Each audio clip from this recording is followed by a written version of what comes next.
Good day, everyone. I am Diana FM Altas, and I will be presenting to you the topic about corporate level strategy in relation to advanced strategic management. We will discuss what is corporate level strategy and how it can be used to strengthen the business. Corporate level strategy is the final part of strategy formulation process. Corporate level strategies drive a company's business model over time and determine which types of business level and functional level strategies managers will choose to maximize long-term profitability. When a company decides to expand into new industries, it must construct its business model at two levels. First, it must develop a business model and strategies for each business unit or division in every industry in which it competes. Second, it must also develop a higher level multi-business model that justifies its entry into different businesses and industries. Corporate level strategy involves choices strategic managers must make. First, decide in which businesses and industries a company should compete. Second, select which value creation activities it should perform in those businesses. And third, determine how it should enter, consolidate, or exit businesses or industries to maximize long-term profitability. When formulating corporate level strategy, managers must adopt a long-term perspective and consider how changes taking place in an industry and its products, technology, customers, and competitors will affect the company's current business model and future strategies. A corporate strategy should enable a company or one or more of its business units to perform one or more of the value creation functions at a lower cost or in a way that allows differentiation and a premium price. Only when it selects the appropriate corporate level strategies can a company choose the pricing option that will allow it to maximize profitability. In addition, corporate level strategy will increase profitability if it helps a company reduce industry rivalry by reducing the threat of damaging price competition. The primary goal of corporate level strategy is to enable a company to sustain or promote its competitive advantage and profitability in its present business and in any new businesses or industries that it chooses to enter. In this chapter, we will discuss the three corporate level strategies. First is the horizontal integration or the single industry corporate strategy. Second is the vertical integration or entering new industries to strengthen the core business mode. And third, strategic outsourcing.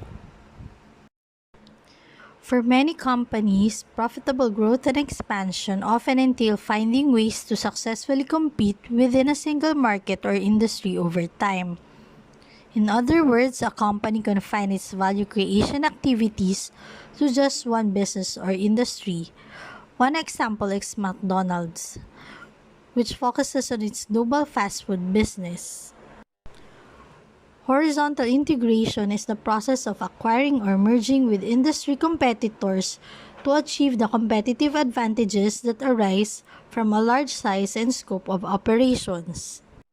An acquisition occurs when a company uses its capital resources to purchase another company, while merger occurs when there is an agreement between two companies to pool their resources and operations and join together to better compete in a business or industry. The benefits of horizontal integration.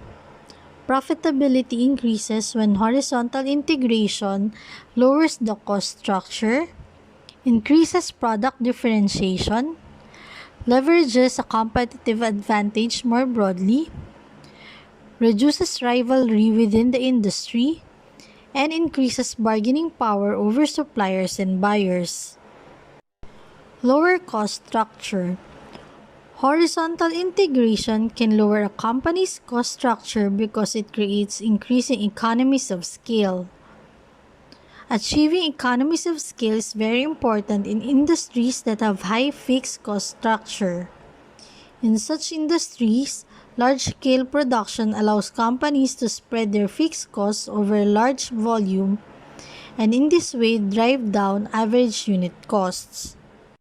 A company can also lower its cost structure when horizontal integration allows it to reduce the duplication of resources between two companies, such as by eliminating the need for two sets of corporate heads offices to separate sales teams and so forth. Increase product differentiation. Horizontal integration may also increase differentiation when it allows a company to combine the product lines of merged companies so that it can offer customers a wide range of products that can be bundled together. Product bundling offers customers the opportunity to purchase a range of products at a single combined price. This increases the value of a company's product line because customers often obtain a price discount when purchasing a set of products at one time. And customers become used to dealing with only one company and its representatives. Another way to increase product differentiation is through cross-selling, which is when a company takes advantage of or leverages its established relationship with customers by a way of acquiring additional product lines or categories that it can sell to customers. In this way, a company increases differentiation because it can provide a total solution and satisfy all of the customer-specific needs. Leveraging a competitive advantage more broadly. It happens with firms that have resources or capabilities that could be valuably deployed across multiple market segments or horizontal geographics. Reduced industry rivalry. Horizontal integration can help to reduce industry rivalry in two ways. First, acquiring or merging with a competitor helps to eliminate excess capacity in an industry. By taking excess capacity out of an industry, horizontal integration creates a more benign environment in which prices might stabilize or even increase. Second, by reducing the number of competitors in an industry, horizontal integration often makes it easier to implement tacit price coordination between rivals. That is, coordination reached without communication. Lastly, increased bargaining power. Some companies use horizontal integration because it allows them to obtain bargaining power over suppliers or buyers and increase their profitability at the expense of suppliers or buyers. By consolidating the industry through horizontal integration, a company becomes a much larger buyer of suppliers' products and uses this as leverage to bargain down the price it pays for its inputs, thereby lowering its cost structure. The disadvantage of horizontal integration. There are two drawbacks associated with horizontal integration. First is the numerous pitfalls associated with making mergers and acquisition, and the fact that strategy can bring a company into direct conflict with antitrust authorities. Vertical integration. When pursuing vertical integration, a company is entering new industries to support the business model of its core industry. That is, the industry which is the primary source of its competitive advantage and profitability. At this point, therefore, a company must formulate a multi-business model that explains how entry into a new industry using vertical integration will enhance its long-term profitability. A company pursuing a strategy of vertical integration expands its operations either backward into an industry that produces inputs for the company's products, or backward vertical integration, or forward into an industry that uses, distributes, or sells the company's products, or forward vertical integration. Increasing profitability through vertical integration. Vertical integration increases product differentiation, lowers cost, or reduces industry competition when it facilitates investment in efficiency-enhancing specialized assets, protects product quality, and results in improved scheduling. Facilitating investment in specialized assets. A specialized asset is one that is designed to perform a specific task and whose value is significantly reduced in the next best use. The situation of mutual dependence that would be created by the investment in specialized assets makes suppliers hesitant to undertake such a risky investment. The lack of trust arises from the risk of hold-up.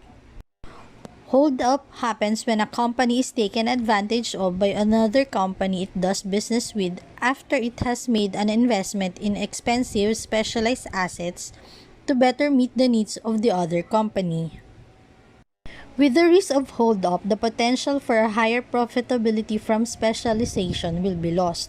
To prevent such case, companies vertically integrate into adjacent stages in the value chain.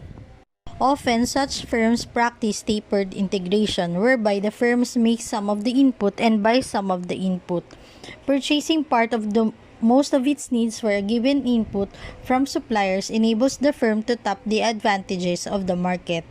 At the same time, meeting some of its needs for the input through internal production improves the firm's bargaining power by reducing its likelihood of hold-up by a supplier. Enhancing product quality. By entering industries at other stages of the value-added chain, a company can often enhance the quality of the products in its core business and strengthen its differentiation advantage. Improved scheduling. Sometimes important strategic advantages can be obtained when vertical integration makes it quicker, easier, and more cost-effective to plan, coordinate, and schedule the transfer of a product such as raw materials or component parts between adjacent stages of the value-added chain. Problems with vertical integration. Vertical integration can often be used to strengthen a company's business model and increase profitability. However, the opposite can occur when vertical integration results in an increased cost structure, disadvantages that arise when technology is changing fast, and disadvantages that arise when demand is unpredictable. Sometimes, these disadvantages are so great that vertical integration, rather than increasing profitability, may actually reduce it, in which case a company engages in vertical disintegration. A vertical disintegration happens when a company decides to exit industries, either forward or backward in the industry value chain to its core industry to increase profitability. Increasing cost structure. Although vertical integration is often undertaken to lower a company's cost structure, it can raise costs if over time a company makes mistakes such as continuing to purchase inputs from company-owned suppliers when low-cost independent suppliers that can supply the same inputs exist. Company-owned suppliers do not have to compete with independent outside suppliers for orders. They have much less incentive to look for new ways to reduce operating cost or increase component quality. Cost increase. This is what we call transfer pricing. Indeed, in-house suppliers tend to transfer pricing. Transfer pricing means that the price that one division of a company charges another division for its products, which are the inputs the other division requires to manufacture its own products. Technological change. When technology is changing fast, vertical integration may lock a company into an old, inefficient technology and prevent it from changing to a new one that would strengthen its business model. Thus, vertical integration can pose a serious disadvantage when it prevents a company from adopting new technology or changing its suppliers or distribution systems to match the requirements of changing technology. Demand unpredictability. Vertical integration can be risky when demand is unpredictable because it is hard to manage the volume or flow of products along the value-added chain. Strategic outsourcing. Vertical integration and strategic alliances are alternative ways of managing the whole value chain across industries to strengthen a company's core business model. However, just as low-cost suppliers of component parts exist, so today, many specialized companies exist that can perform one of a company's own value chain activities in a way that contributes to a company's differentiation advantage or that lower its cost structure.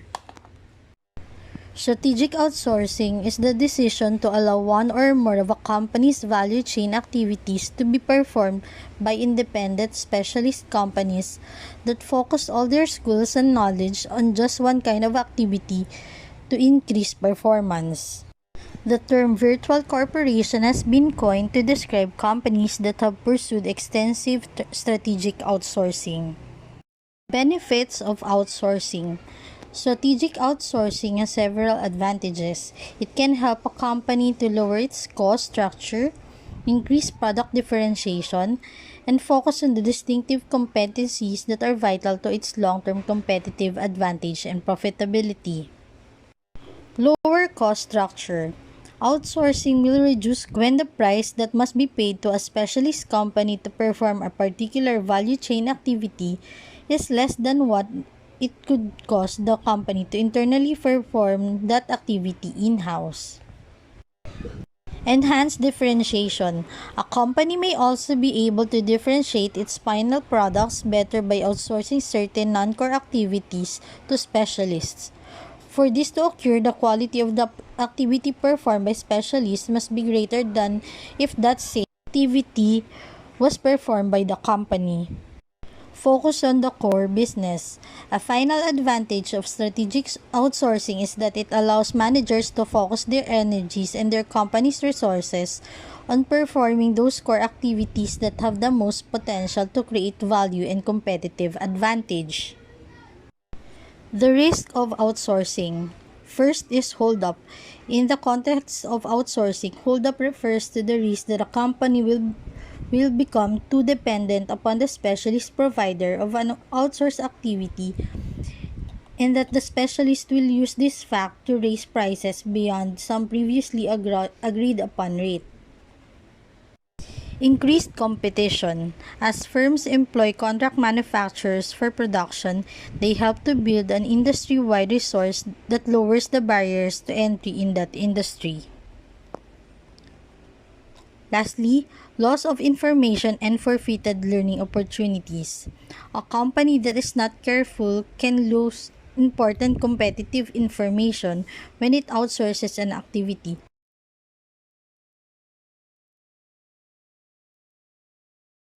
This sums up my presentation on corporate level strategy. Thank you for listening.